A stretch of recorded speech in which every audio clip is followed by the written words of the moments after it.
नगर स्थित जाने माने क्षेत्रपाल हॉस्पिटल की गायनोलॉजिस्ट डॉक्टर अर्चना मित्तल से खास बातचीत की है।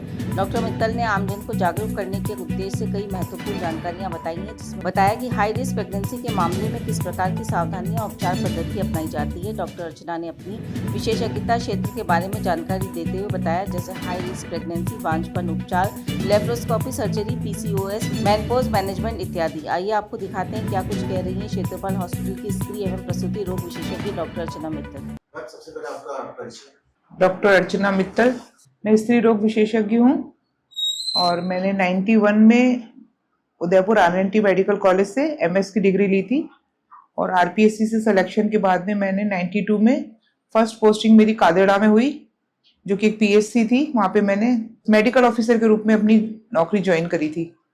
मैम, कृपया अपने विशेषता के क्षेत्र में बताएं। स्त्री एवं प्रसूति रोग में आपकी प्रमुख विशेषताएं किन क्षेत्रों में है? स्त्री एवं प्रसूति रोग विशेषज्ञ के रूप में मैंने ज़्यादातर अभी तक अपनी 30 साल की जो मेरी जॉब है उसे मैंने रूरल एरिया में ही करी। तो मैंने ज़्यादातर वहाँ पे पेशेंट एक तो नॉर्मल डिलीवरी कराई है और बांझपन के मरीज ज़्यादा देखे हैं, और हाई रिस्क प्रेगनेंसी को भी मैंने गाँव में काफ़ी पेशेंट्स को मैंने ट्रीट करा है और इसी में मेरी विशेषता है। और PCOS के पेशेंट भी आजकल मैं ज़्यादा देख रही हूँ। जैसा अभी आपने बताया कि 30 वर्षों के अनुभव में आपने किस प्रकार के मामलों का सबसे अधिक उपचार किया है और उन मामलों में आपकी विशेषताएं क्या रही? 30 साल की अपनी कैरियर में मैंने ज़्यादातर तो सभी गर्भवती महिला ही आती थी मेरे पास में, और ज़्यादातर इन्फेक्शन के पेशेंट ज़्यादा आते थे, जननांग के इन्फेक्शन, उनको भी मैंने काफ़ी मरीजों को ट्रीट करा है। और इसमें मेरा ये है कि मैं पेशेंट से चाहती थी कि कम से कम पैसों में और कम सुविधा में, जैसे मैं रूरल में रही तो वहाँ पे हमारे पास सोनोग्राफी की मशीन नहीं होती थी, कई जगह जहाँ मेरी पोस्टिंग थी तो ऑपरेशन थिएटर भी नहीं थे। तो ऐसी स्थिति में मैंने मरीजों को अपनी दक्षता के हिसाब से और अपनी मतलब सेंस के हिसाब से मैंने उनको ट्रीटमेंट दिया, और अपना मतलब यही है कि कम सुविधा में मैंने इलाज दिया, कम इन्वेस्टिगेशन और कम सुविधा में मरीज को अच्छा से अच्छा इलाज देने की कोशिश करी मैंने। हाई रिस्क प्रेगनेंसी के मामलों में आप किस प्रकार की सावधानियां और उपचार अपनाते हैं?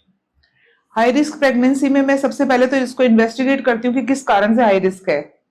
उसकी कोई फैमिली हिस्ट्री है, उसको डायबिटीज है, थायराइड है, या और कोई रिकरेंट अबॉर्शन की हो रहे, कंजेनिटल मालफॉर्मेशन है यूट्रस में, या फिर और भी कोई मेडिकल इश्यूज है। तो सबसे पहले डायग्नोस करते हैं हम कि किस कारण से हाई रिस्क प्रेगनेंसी है।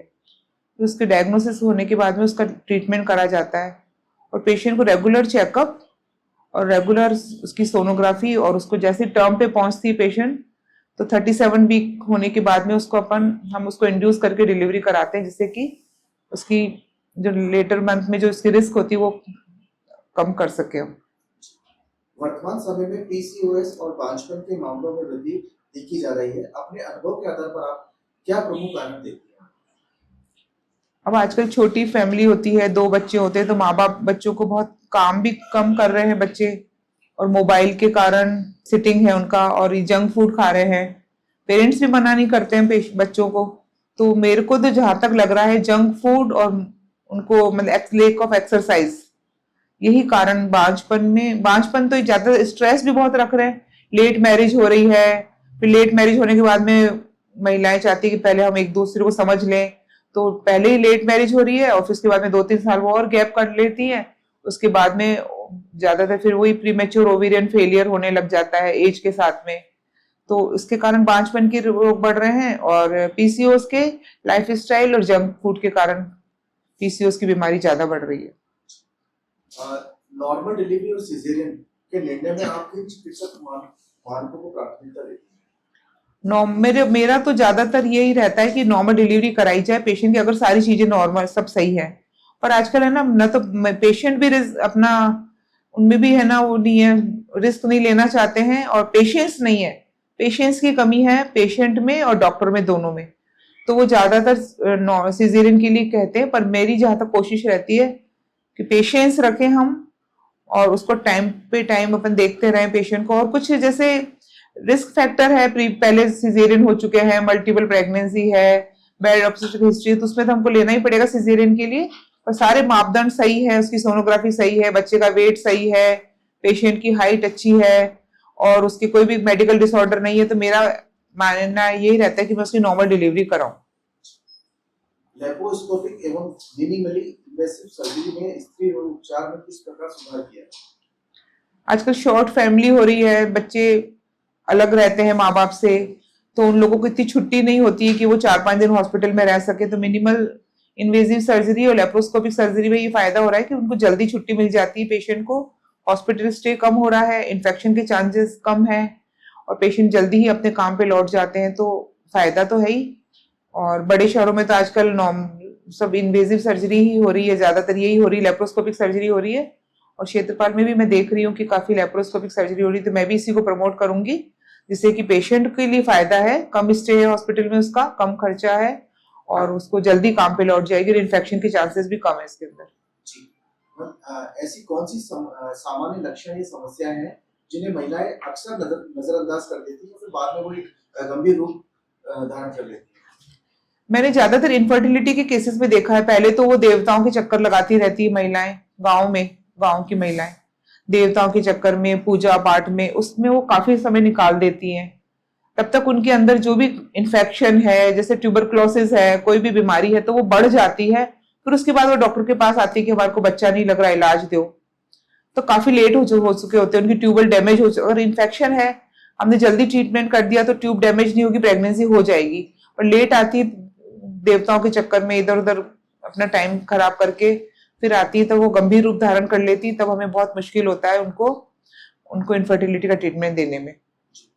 नियमित जांच जैसे पैप स्मीयर, एचपीवी टेस्ट एवं ब्रेस्ट जांच का आज के समय में कितना महत्व है? बहुत महत्व है। पहले तो हम सोचते थे कि किसी को कैंसर हो गया तो पेशेंट ये सोचता था कि अब मुझे मरना ही है, मरना पड़ेगा जल्दी ही।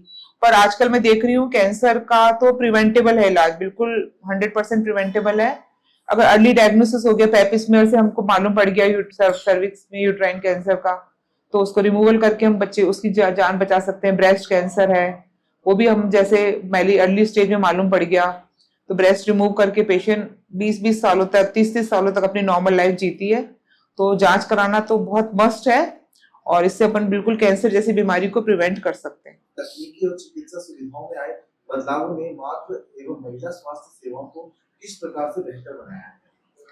पहले तो मैं देखती तो बहुत ही कॉम्प्लिकेटेड पेशेंट आते थे, घरों में डिलीवरी कराना पसंद करती थी, दाइयों से हैंडल्ड केस आते थे, रप्चर यूट्रस, ट्रांसवर्स लाई, ऑब्स्ट्रक्टेड लेबर के बहुत केसेस आते थे।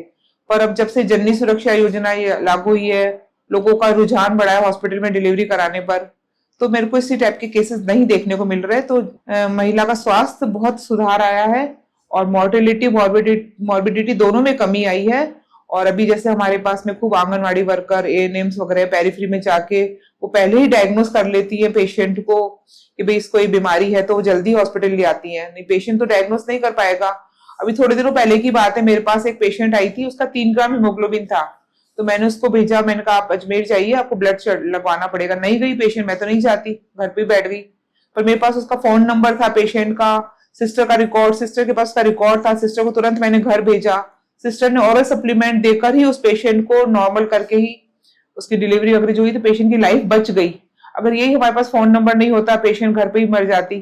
तो मैं इस तरीके से नई तकनीकी से सोनोग्राफी भी जल्दी हो जाती है। तो कंजेनिटल मालफॉर्मेशन के पहले कई बच्चे डिलीवर होते थे, अब वो सब नहीं हो पा रहे हैं क्योंकि अर्ली डायग्नोसिस हो रहा है, तो ट्रीटमेंट हो रहा है समय पर।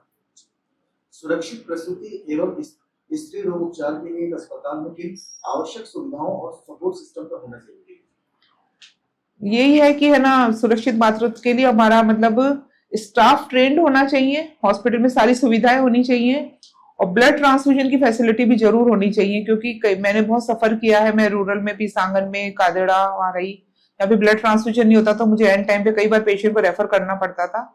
तो हम बहुत सारी महिलाओं को टाइमली ट्रीटमेंट और सोनोग्राफी की सुविधा हमेशा है यहाँ पे क्षेत्रपाल में, सारी सुविधाएं। तो मुझे बहुत खुशी है कि मैंने जो सफर किया है मरीजों को बिना सोनोग्राफी के, बिना ब्लड के जो ट्रीटमेंट दिया, वो सब नहीं होगा और मैं बहुत अच्छा उपचार दे पाऊंगी यहाँ पे रह के। महिलाओं के लिए समय पर परामर्श और नियमित जांच को लेकर आप क्या संदेश देना चाहते हैं? बस यही है कि अगर वो समय पर जांच कराती रहेंगी तो वो मॉर्बिडिटी दोनों से बच सकेंगी और स्वस्थ बच्चे को जन्म दे सकेंगी, खुद भी स्वस्थ लाइफ जी सकेंगी। और समय समय पर वो दिखाती रहे, इग्नोर नहीं करें अपनी बीमारी को। और अभी सोशल मीडिया इतना अच्छा काम कर रहा है कि बहुत इम्प्रूवमेंट आया महिलाओं के स्वास्थ्य में, नॉलेज में, और वो टाइम पे टाइम अपना इलाज कराती है, इसकी मेरे को बहुत खुशी है। और यहाँ पे क्षेत्रपाल में सारी सुविधा है, तो मुझे बहुत अच्छा लग रहा है। जैसे कि मैं बस यहाँ पे यही देख रही हूँ कि थोड़ा सा यहाँ पे गायनी का काम कम है, डिलीवरीज वगैरह कम हो रही है, तो मेरा एम यही रहेगा। पास में मेरा घर है, 24/7 में सेवाएं दूंगी, कहीं भी डिलीवरी केस आएगा तो मेरी एम यही रहेगा कि मैं पेशेंट को नॉर्मल डिलीवरी कराऊं, अनलेस कि कोई इसकी कॉम्प्लिकेशन नहीं हो। और यहाँ पर डिलीवरी, यहाँ का मैं गायनी का काम अपग्रेड करूं और यहाँ का एक रिकॉग्नाइज हो जाए कि भाई यहाँ पे बहुत डिलीवरीज होती हैं, नॉर्मल डिलीवरी होती है। इस रूप में मैं काम करना चाहती हूँ। क्षेत्रपाल हॉस्पिटल में परामर्श का समय क्या है? मेरा 10 बजे से 2 बजे तक का है परामर्श का समय। संडे को और कोई त्योहार पे, फेस्टिवल पे मेरी छुट्टी रहेगी, और अगर कोई इमरजेंसी आएगी तो मैं आऊंगी करने के लिए।